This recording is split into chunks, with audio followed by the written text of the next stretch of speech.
పట్టణాలను పరిశుభ్రంగా ఉంచడమే వారి ధ్యేయం. అటువంటిది ప్రజలకు ఎటువంటి ఆరోగ్య సమస్యలు రాకుండా వారు మొదటి లైన్లో ఉండి అందరికీ కూడా రక్షణ కల్పించడంలో వారే అందరికీ సురక్షగా ఉంటారు.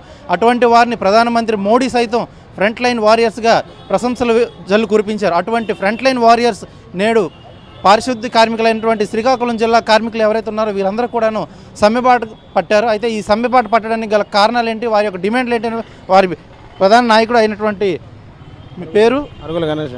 గణేష్, అసలు మీ కార్మికులు, మీ పారిశుద్ధ్య కార్మికుల సమస్యలు ఏంటి? జగన్మోహన్ రెడ్డి గారు ప్రతిపక్ష నాయకుడు ఉన్నప్పుడు నా ప్రభుత్వం రాగానే పారిశుద్ధ్య వర్కర్లని పర్మనెంట్ చేస్తాను, మీ అన్నదమ్ముడుగా నేను ఈ మాట ఇస్తున్నాను, తప్పక మీ మాటలు నేను నెరవేరుస్తాను, అలాగే సమాన పనికి సమాన జీతం, సిపిఎస్ రద్దు చేయాలని ఇతర డిమాండ్ల మీద 4.5 సంవత్సరాల నుంచి మేము పోరాటాలు చేస్తున్నాం. ఆయన బెడచీవుని పెట్టడం చేస్తున్నాడు తప్ప మా నాయకులతో మాట్లాడడం, చర్చలకు వెళ్ళడం కానీ ఏమీ చేయట్లేదు. కాబట్టి ఈరోజు ప్రతి ఒక్క ఆంధ్రప్రదేశ్లో ఉన్న పారిశుద్ధ్య వర్కర్లందరూ ఊకుమ్మడిగా గలమెత్తి ప్రభుత్వాన్ని నిలదీస్తున్నాం. మీరు ఇచ్చిన మాట నిలబెట్టుకోండి జగన్మోహన్ రెడ్డి అన్న, లేదంటే మేము పోరాటాలు ఉధృతం చేస్తామని తెలియజేస్తూ, నా పేరు గణేష్, శ్రీకాకుళం పట్టణ పారిశుద్ధ్య వర్గాలు. అసలు మీరందరూ కూడా విధులకు వెళ్ళకపోతే పట్టణాల్లో ప్రజల పరిస్థితి ఏంటి? ప్రజలను ఇబ్బంది పెట్టాలనే ఉద్దేశం మాకైతే లేదు. ఎందుకంటే ప్రజల పక్కన ఎప్పుడు మేము పనిచేస్తాము. ఉదయాన్నే లేచి ప్రజలకు సేవ చేసిన బ్రతుకులు మావి. మేము వాళ్ళకి ఏదో ఇబ్బంది పెట్టాలని పోరాటాలు చేయట్లేదు. మాకు జీతం పెరగట్లేదు, ఆయన ఇచ్చిన మాటలు తప్పాడు కాబట్టి ఈ పోరాటాలు సిద్ధపడ్డాము. ఆయన మా పరిష్కారాలన్నీ చేసిన డిమాండ్లన్నీ తీరిస్తే తప్పనిసరి విధుల్లోకి వెళ్ళి ఎవరికి ఏ రోగాలు అంటకుండా మహిళలు, అలాగే పురుషులు, డ్రైవర్లు, క్లాబ్ డ్రైవర్లు, ఇంజిన్ సెక్రటరీ వీరందరూ భాగాలు ఎవరైతే ఉన్నారో పూర్తి స్థాయిలో సేవలు అందిస్తామని తెలియజేస్తున్నాం. అసలు మీరు విధి నిర్వహణలోని ఎటువంటి ఇబ్బందులు ఎదుర్కొంటున్నారు? మేము మున్సిపాలిటీ కార్మికులుగా మేము పనులు చేస్తున్నాము. మాకు జగనన్న వచ్చి మీకు అక్కలారా చెల్లెళ్ళారా మీకు అందరికీ మేము పర్మనెంట్ చేసే బాధ్యత నాది అని మాకు అప్పుడు ప్రమాణకం చేసి మాకు ప్రార్థనలు చేతం చేశారు. అలాంటిది ఇప్పుడు మేము వాననగా వరదనగా ఆడపిల్లలు మగవాళ్ళము రాత్రి పొగులు కష్టపడుతున్నాం కానీ మాకు ఎవ్వరు మాకు పందించలేదు. నువ్వు ఇస్తావని, మీరు పర్మనెంట్ చేస్తారని, మీరు జీతాలు పెరుస్తారని మేము ఆశపడి మేము పిల్ల నొగ్గి తల్లి నొగ్గి రాత్రి పొగులు కష్టపడుతున్నాము.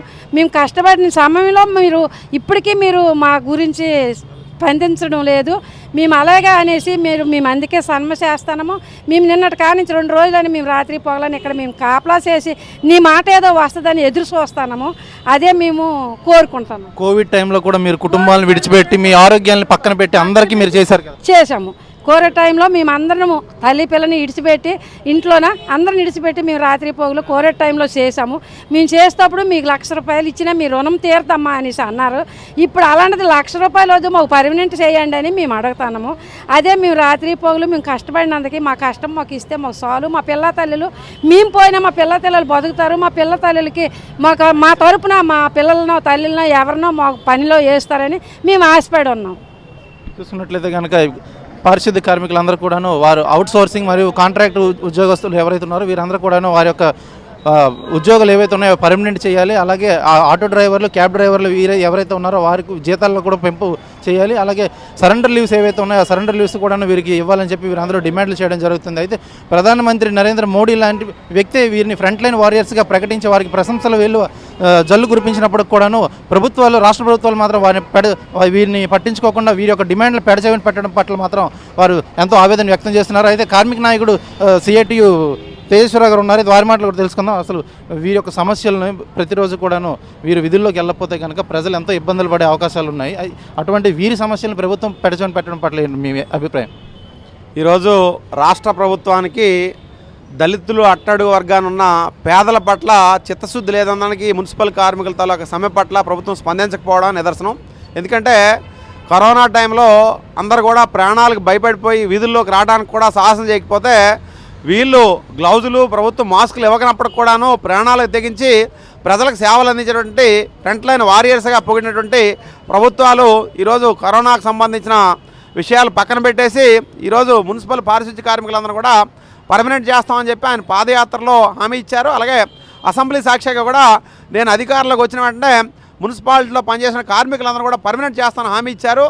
హామీ అమలు చేయలేదు. అలాగే ఈరోజు ఆప్కాస్లో విలీనం చేసి ఎటువంటి హక్కులు లేకుండా బానిసలా పనిచేస్తున్నారు. కాబట్టి ఆప్కాస్లోని అన్ని రంగాల కార్మికులు కూడా పర్మనెంట్ చేయాలని డిమాండ్ చేస్తున్నాం.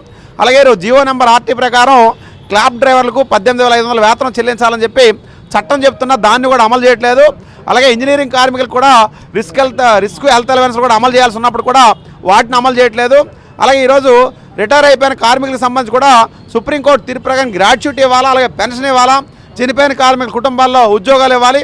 ఈ డిమాండ్లన్నింటి మీద కూడా గత 4.5 సంవత్సరాలుగా అధికారులకు వింతపత్రాలు ఇవ్వడంతో పాటు గతంలో సమ్మెలు చేస్తూ కలెక్టరేట్ ముట్టడి, మున్సిపల్ కార్యాలయం ముట్టడి, అలాగే మంత్రులకి అధికారులకి రాయబారాలు చేసినప్పుడు కూడా దున్నపోత మీద వర్షం పడిన సందంగా ప్రభుత్వం పట్టించుకోకపోవడంతో అనివార్యంగా సమ్మె నోటీస్ 20 రోజుల ముందు మున్సిపల్ కమిషనర్ దగ్గర నుంచి అధికారులకి మంత్రులకి ఇచ్చిన తర్వాత ప్రభుత్వానికి సమయం ఇచ్చినప్పుడు కూడా చర్చలు జరిపి సమస్యలు పరిష్కారం చేయకపోవడంతో విధులేని పరిస్థితుల్లో ప్రభుత్వం తాలూకా నిర్లక్ష్యం కారణంగా ఈరోజు డిసెంబర్ 26వ తేదీ నుండి కూడా సమ్మెలోకి వెళ్ళడం జరిగింది.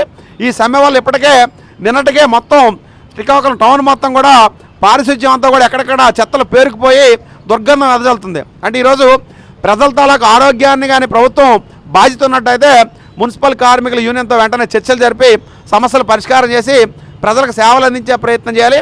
అలా కాకుండా మొండిగా వ్యవహరించి మరొక వైపు కార్మికులు సమ్మె చేస్తుంటే రాత్రి 11 గంటలప్పుడు పోటీ కార్మికులు తెచ్చి పనిచేయడానికి ప్రయత్నం చేస్తే దాన్ని అడ్డుకోవడం జరిగింది. అంటే ఈ రకంగా కార్మికులు సమ్మె చేస్తుంటే సమ్మె విచ్ఛిన్నానికి ప్రభుత్వం ప్రయత్నం చేస్తుంది తప్ప సమస్య పరిష్కారానికి ముందుకు రాకపోతే మాత్రం మున్సిపల్ కార్మికులు ఒంటరిగా లేరు. సిఐటికి సంబంధించి అన్ని రంగాల కార్మికులు కూడా మద్దతుగా నిలబెట్టి ఈ ప్రభుత్వానికి మున్సిపల్ కార్మికుల సత్తా ఏంటో చూపించడానికి సిద్ధంగా ఉన్నామని చెప్పి తెలియజేస్తున్నాం. చూసుకున్నట్లయితే కనుక ప్రధానమంత్రి వీరిని ప్రశంసలు వెళ్ళు కురిపించినప్పటికి కూడాను ప్రభుత్వం వీరి పట్ల వీడి డిమాండ్లు పెట్టడం మాత్రం ఎంతవరకు సమంజసం కాదు. ప్రస్తుత ముఖ్యమంత్రి ఎవరైతే ఉన్నారో వీరు పాదయాత్ర సమయంలో అసెంబ్లీ సాక్షిగా వీరి యొక్క డిమాండ్లు పూర్తి చేస్తామని, వీరికి కనీస వేతనాలు ఇప్పిస్తామని, క్యాబ్ డ్రైవర్లకి ఆటో డ్రైవర్లు ఎవరైతే ఉన్నారో వాళ్ళకి 18,500 రూపాయలు చేస్తామని చెప్పి, అలాగే సరెండర్ లీవ్స్ కూడా మంజూరు చేస్తామని చెప్పడం జరిగింది.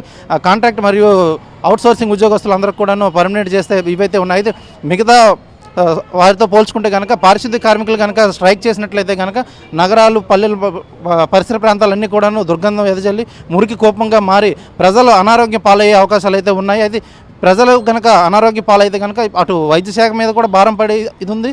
అయితే ప్రజలకు మాత్రం సమాధానం చెప్పే పరిస్థితులు మాత్రం ప్రభుత్వానికి వస్తాయి. ఒకవేళ పారిశుద్ధ్య కార్మికులు కనుక వీరు సమ్మె విరమించుకోకపోతే కనుక రేపు ప్రజలు కూడా వచ్చి వీరికి మద్దతు తెలపడం మాత్రం ఎటువంటి అతిశయోక్తి లేదు. మున్సిపల్ ఆఫీస్ నుంచి వీడియో జర్నలిస్ట్ రామకృష్ణతో సురేష్, RTV శ్రీకాకుళం. మరిన్ని వీడియోస్ కోసం ఛానల్ ని సబ్స్క్రైబ్ చేయండి, లేటెస్ట్ అప్డేట్స్ కోసం వాట్సాప్ ఛానల్ ని ఫాలో చేయండి అండ్ లింక్ డిస్క్రిప్షన్ లో ఉంది.